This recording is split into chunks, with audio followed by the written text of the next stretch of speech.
অনুপ্রবেশকারীদের হাতে আক্রান্ত হলেন বিএসএফ। কোচবিহারের কিশোরগঞ্জে অনুপ্রবেশকারীদের হাতে আক্রান্ত হলেন বিএসএফ। আবার আমি বলছি, 3 দিন ধরে বলছি, চুলকাচ্ছে, কামড়াচ্ছে, আঁচড়াচ্ছে। মোল্লা ইউনুস চায় যুদ্ধ, ভারত অত সহজে যুদ্ধ করবে না, কারণ ইউনুস ওখানে আনপপুলার হয়ে গেছে। আমাদের একটাই স্বপ্ন, বৈধ প্রধানমন্ত্রী হাসিনা ওয়াজেদ ওখানে বসবে এবং একটি নির্বাচিত সরকার পুনর্বার দায়িত্ব নেবে। এটা প্রত্যেকটা সচেতন নাগরিকের স্বপ্ন। মোল্লা ইউনুসকে খেদাতে হবে।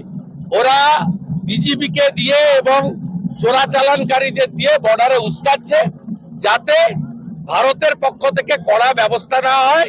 কড়া ব্যবস্থা নিয়ে দেশপ্রেমের জিগির দিয়ে এই অবৈধ সরকার, মোল্লা ইউনুসের সরকার টিকে থাকার প্ল্যান করছে। হবে না। বৈধ প্রধানমন্ত্রী হাসিনা বীরের বেশে শাহজালাল এয়ারপোর্টে নামবেন, এই অপেক্ষায় সমস্ত গণতান্ত্রিক মানুষ অপেক্ষা করছে।